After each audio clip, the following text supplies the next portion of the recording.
Welcome back to our JavaScript tutorial series. In the previous video, we covered control flow statements, which allow us to control the execution of our code based on certain conditions or loops. Check out the link in the description to watch the previous video. Today, we'll dive into another essential topic in programming: functions.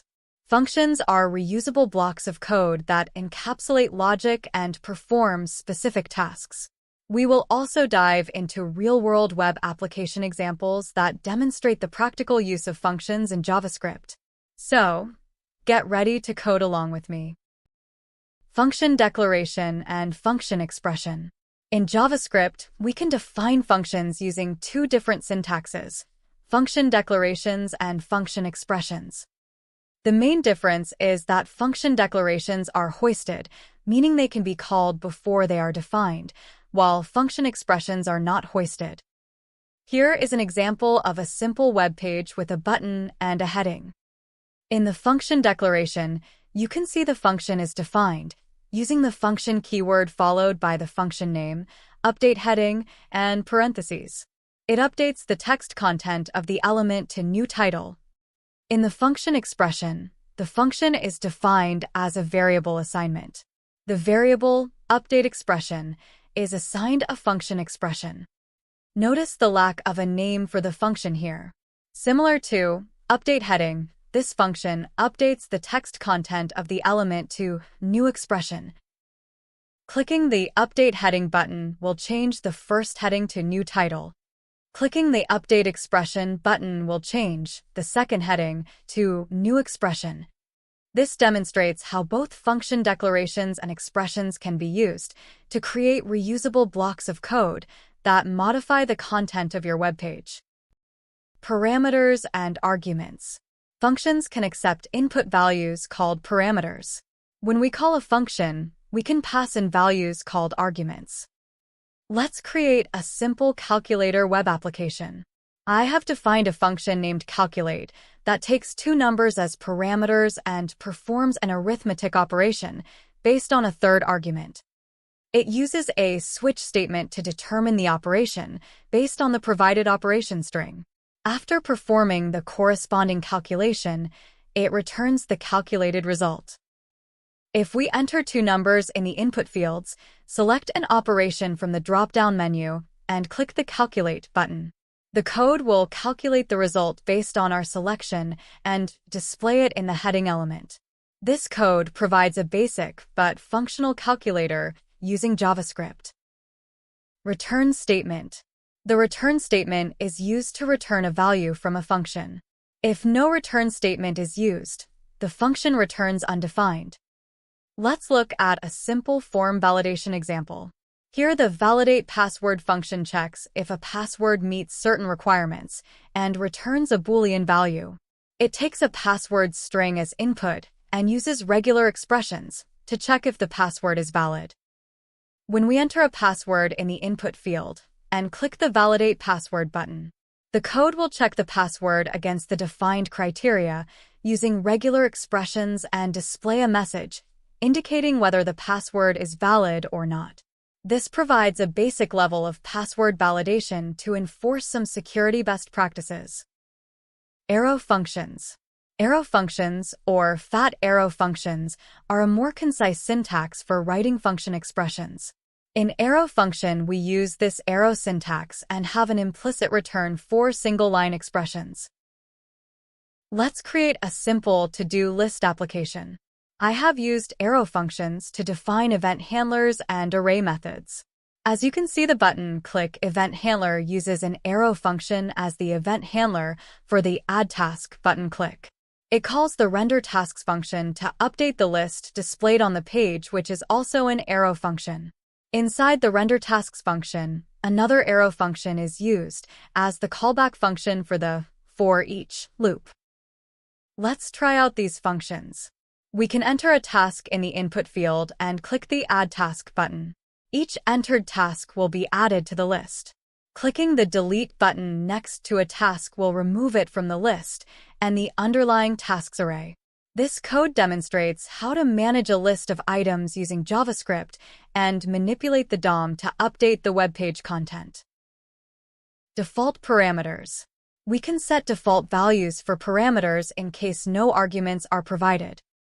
Let's understand it with a simple greeting form. Here I have defined a function greet. This function defines how the greeting message is constructed. It takes an optional argument, name. It uses a default value for the name parameter. If no argument is provided when calling the function, name will be set to anonymous by default and returns the constructed greeting message.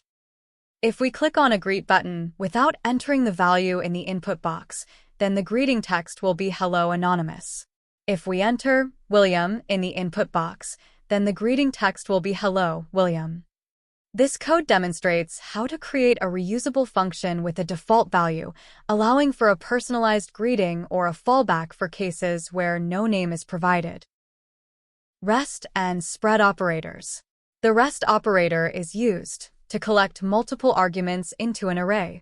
The spread operator is used to spread the elements of an array or any iterable into individual arguments. Here is a simple shopping cart application. This function takes any number of price arguments using the REST parameter syntax. Inside the function, it uses the spread operator to push all the provided prices individually into the cart array using push method. The function doesn't return any value explicitly. This function calls the render cart function, which is responsible for updating the cart list and total amount on the web page. When we run this code, clicking the Add to Cart button will add the 3 predefined prices to the cart list and update the total amount. This code provides a basic example of managing a shopping cart using JavaScript. Call, apply, and bind methods. These methods are used to control this value and pass arguments to functions. Call and apply invoke the function immediately, while bind returns a new function with this value bound. Let's understand a simple example that demonstrates the use of call, apply, and bind methods. I have defined an object with a method and used these methods to control this value and pass arguments. In this call method, the first argument specifies the context, this, for the function call. Inside the function, this .name will refer to Bob instead of Alice. The following arguments, hello and exclamation point, are passed as regular arguments to the greet function. So, on click of a call greet button, the output will be hello Bob. Similar to the call method, in the apply method as well, the first argument sets the context, this. However, apply expects the remaining arguments as an array. Here, it provides an array containing hi and question mark, which are used as arguments for the greet function. So, on click of a apply greet button, the output will be hi Charlie. Again, in the bind method, the first argument sets the context, this, for the newly created function. The second argument, welcome, is preset as the first argument for bound greet. Then, an event listener is attached to the bind greet button. Clicking the button calls bound greet. This invokes the pre-bound function, bound greet, with a single argument, dot.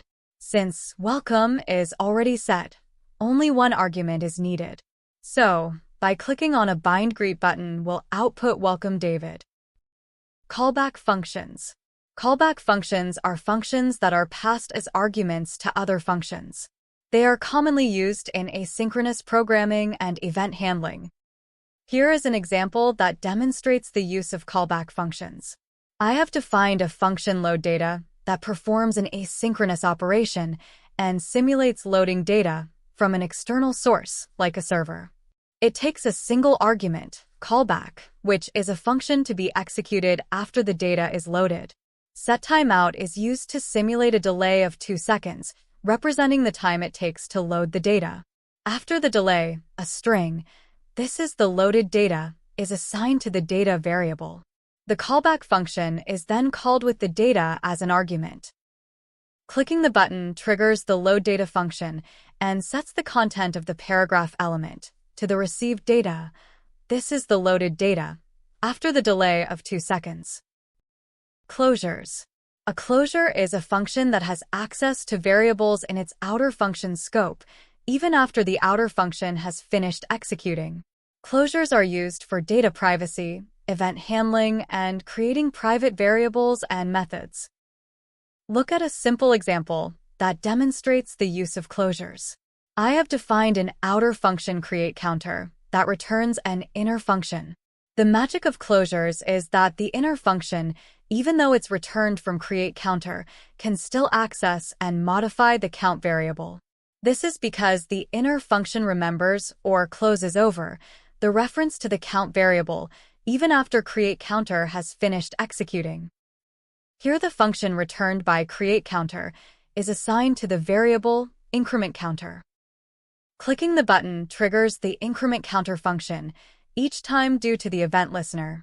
Since incrementCounter is the closure, it can access and increment the shared count variable, effectively keeping track of the clicks. Recursion. Recursion is a programming technique where a function calls itself until a certain condition is met. It's commonly used to solve problems that can be broken down into smaller instances of the same problem. Let's understand the use of recursion with an example. Here the function factorial calculates the factorial of a non-negative number using recursion. This function takes a single argument n, which represents the number for which we want to calculate the factorial. It uses a base case and a recursive case. If n is 0, the factorial is 1 by definition, and the function returns 1.